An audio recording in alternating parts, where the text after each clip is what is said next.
Welcome one more day to space and harmony, an opportunity to dive deep into the true essence of reality, our true being, the tree of lives. Remember, this is a bilingual channel. I publish videos in English and Spanish.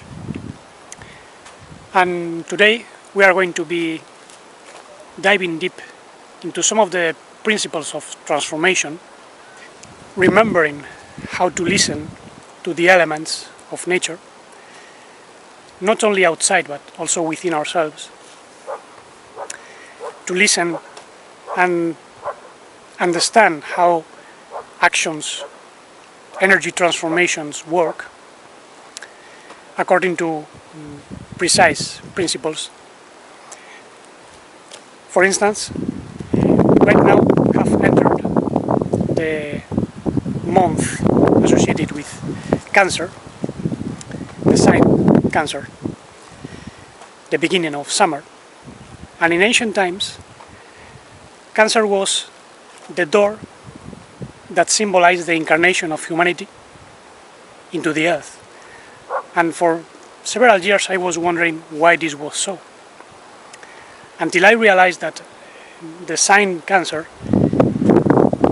is associated with the passions, the bowels, digestion, functions that anchor human beings into the earthly experience, the carnal experience as we understand it.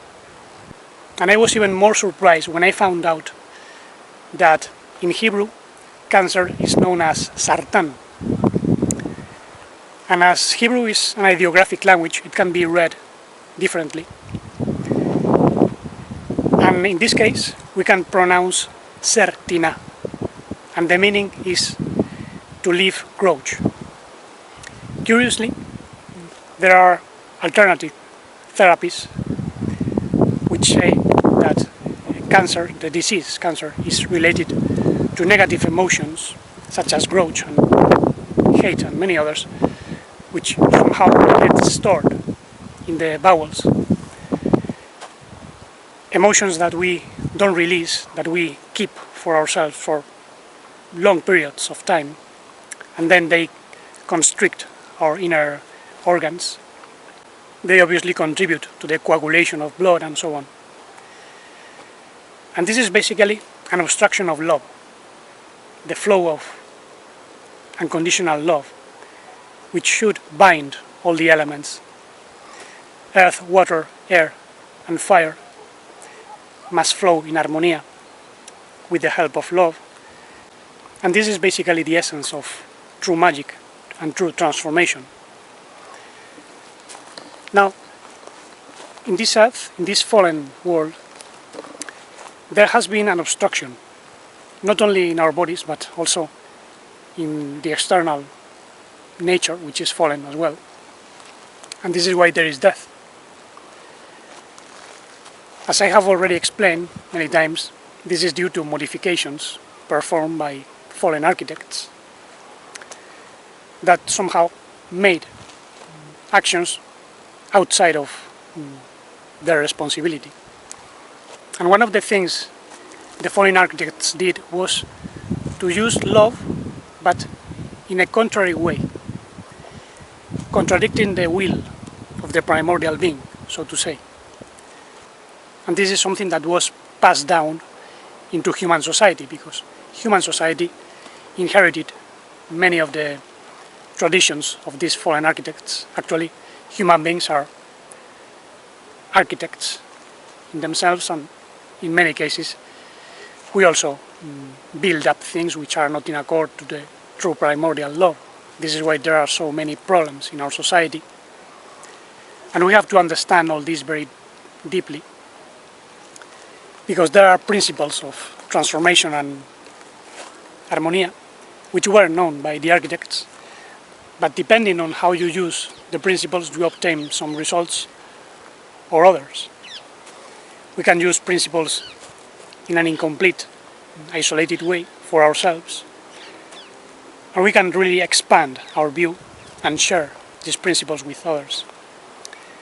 And the most fundamental principle is the principle of love, love increases as selfishness decreases. The more we are able to share and connect, not only with others, but with the environment, the more the original primordial love is going to flow through us and transform everything, because it's magnetic. Magic comes from magnetism, as I said, and magnetism binds opposites, unifies opposites. And exactly the opposite was done by foreign architects and the rulers in our society. And this obstruction of love took place many thousands of years ago. For example, thousands of years ago, there was a very small group of ruling beings that took over humanity. This is explained in several texts. And they basically divided the earth in zones, and then they deposited certain ideas and knowledge into ruling classes, especially priesthoods, and the priests, human priests, became somehow the experts in certain areas. There were also scientists, and little by little elites appeared. They somehow hijacked the knowledge for themselves. They kept the principles of transformation for themselves, applying them in their own way. And this is how religion, politics, and fallen science were born. And this is the opposite to sharing, to establishing connections with everything. Because by splitting the earth in sections, we are opening windows for conflict, which is actually what is taking place nowadays. And the same happened with languages. The so-called gods gave language to humanity, and these gods came from other star systems. And many of them pass their genomes into the earth because they mix with humanity. So they defend those that belong to their royal lineage, so to say. And this is basically the politics of the so-called fallen gods, where the most powerful ones, those who have the knowledge, the resources, the control, are on the top of the pyramid, and the ignorant masses remain on the bottom. And in many occasions, they are not allowed to climb. Therefore, we have to step out of this way of thinking and recover our sense of our identity. And the saddest thing of this situation is that the powerful beings make the ignorant masses believe that they have to struggle and put their love and attention on things which are superficial, but somehow they are made to believe these things are important, that they are going to fulfill them. Just to give a few examples. We are told that if we struggle in society, that if we make efforts to have a career, to form a family, to get a good job, to acquire lots of knowledge, that we are going to be successful, that we are going to be happy, we'll have the house of our dreams, the car of our dreams, and many other things that we are constantly promised. But in the end, most people find out that this is not true. Human beings end up disappointed. In many cases, they form families, and divorces are skyrocketing in our society. Society is full of people that get sick because of this frustration and this anger, this grudge against the system. So the system trains people to be against the system. Therefore, to be against the system is part of the system. I hope you follow the line, but it's very logical. And this is how the power-possessing beings rule over the masses. And the key fundamental strategies are religion, politics, and fallen science. By means of religion, people are turned into sheep. This is why religious people are led by pastors, and they not only regard themselves as sheep, but also as ignorant sinners and in need of a lord. The idea of lordship comes from ancient times, specifically from Babylon, Mesopotamia.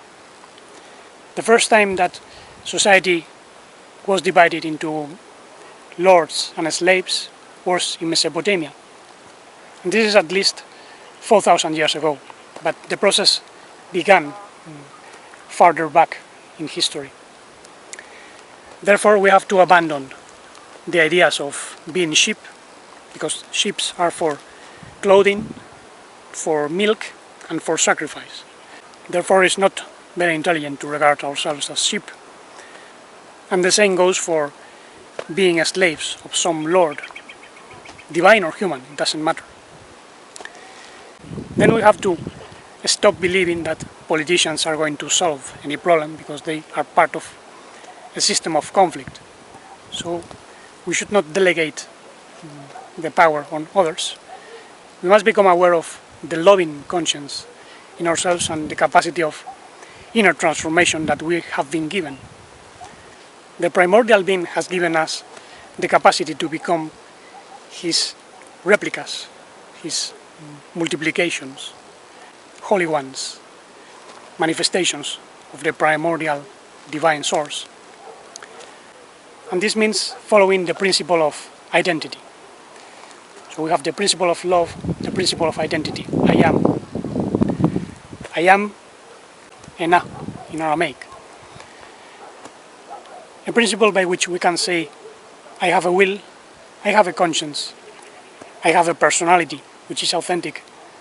So I don't need anyone to tell me how to behave or what knowledge to acquire. I have been given the capacity to discover the truth within myself. This doesn't mean we should not read books or investigate how society works. We have to be very aware how this world works. And in that sense, external knowledge can be useful, but it doesn't belong to our true essence. We know the tricks of reality by investigating the tricks of reality, but these are not part of ourselves. And by following the principle of identity, we can find out that the fullness is within, true bliss and happiness is within. We don't need external things to be happy. External things are useful in a certain context, but that's all. I can be happy now recording this video in spite of the problems that we all have, and realize that true bliss takes place here and now, outside of the sense of space-time. Now, if I'm projecting myself towards the future, towards what I have to do, or something in the past, worries, preoccupations, then I step back into the world of time and space in which fallen personalities are ruling. And this is losing our identity, our true identity. We get the identity we have been given in society. And one of the most wonderful things of our true I amness is that it never sets.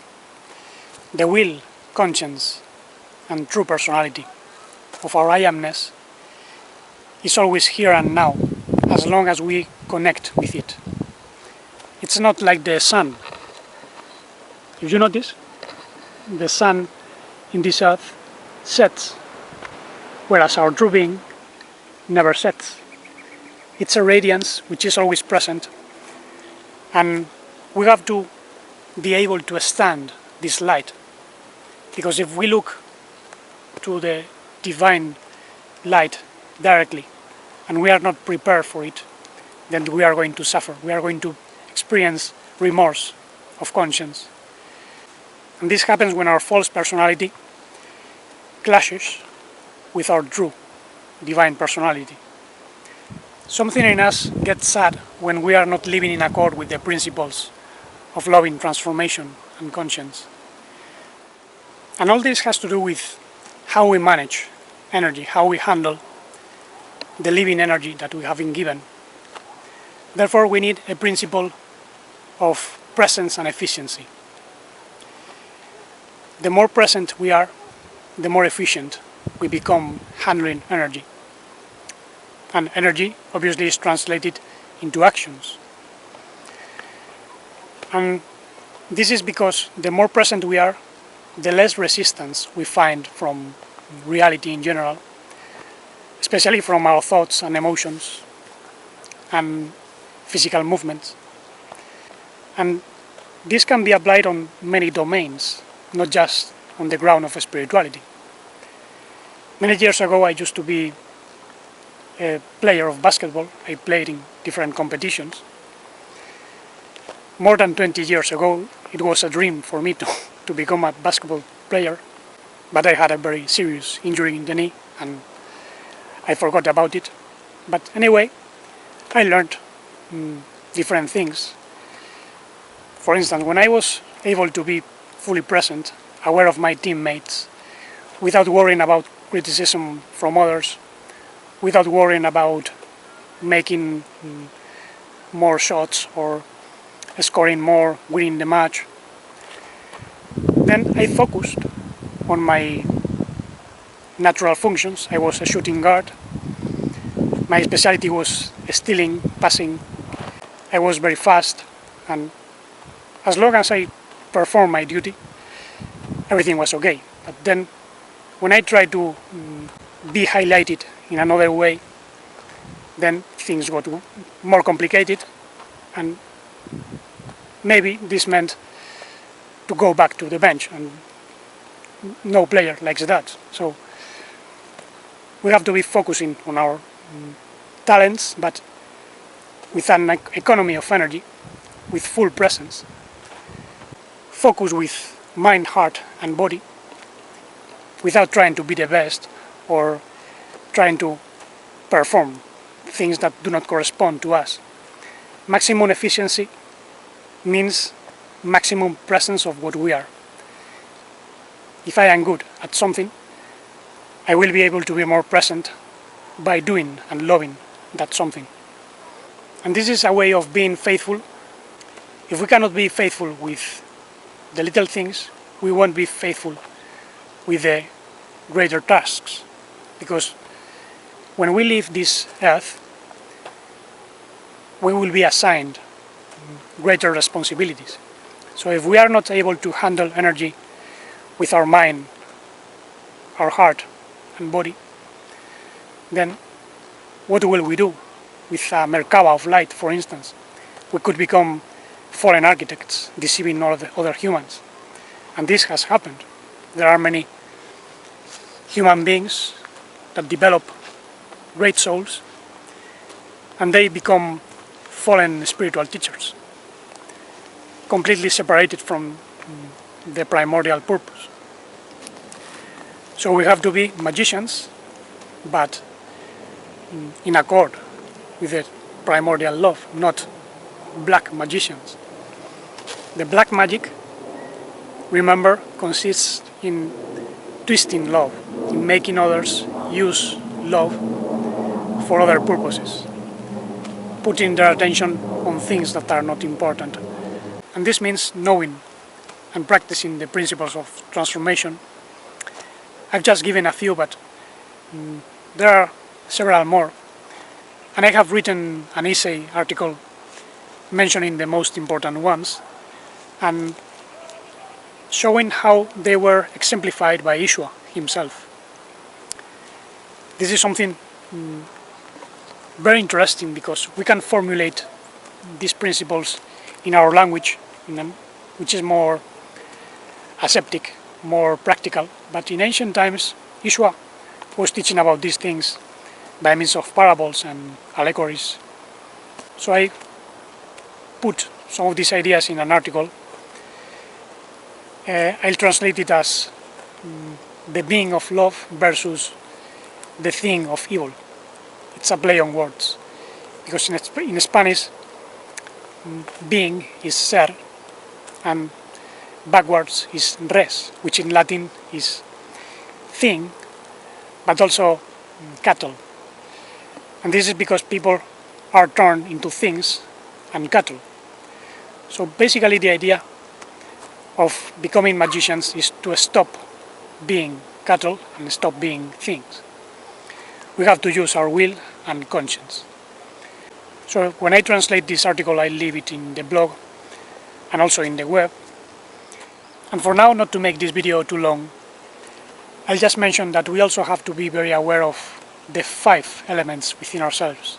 In ancient times, earth was related to the physical body, water was related to the emotions, air was connected to thinking processes, fire was related to passions and intuition, and the 5th element was connected to the space of consciousness, the loving presence as well. And precisely the 5th element was the goal for many fallen architects, because they want to trap this essence into fallen bodies, which is actually what took place, but I'll explore this in further episodes. For now, let's become aware that we need to transform and handle these 5 elements within ourselves so that they are in harmony. When one of them is out of balance, then the rest become out of balance as well. And notice that each one of our dimensions can be subdivided in the elements. So we have an aspect of earth, water, air and fire, and the 5th element in our body. But I'm not going to make this too complicated for now. You can deduce it on your own. For instance, the body can be rigid, like a rock. It can be flexible, like the water. It can be agitated, like the wind, or light, like the gentle breeze. The body can be in fire of passion, and the body can feel free in space. So every element works on every sphere, and we have to understand how these connections work by means of increasing our consciousness, conscience, and therefore allowing the primordial love to flow through us, transforming, dissolving all the blockages, and allowing us to become more and more what we really are. This is basically the work of magic, the work of alchemy. People must know these things again, understand how to relate with nature, because power-possessing beings stole that knowledge, distorted it, they kept the masses from accessing it, and they gave people external technology. And technology deprives people from developing their own spiritual, natural senses. And I'd love to explain these things in more detail in further videos, maybe showing things practically in domains such as cooking, eating, self-knowing, self-understanding. Therefore, let me know what you think about all these things, so I can have an idea of how many are assimilating these principles. Thank you very much for listening. Make questions and comments if you wish. That contributes to expand the connection and make the channel more known. If you subscribe and want to receive notifications, click on the bell. And until the next day, blessings of unconditional love and modified life, integral conscience and blissful serenity.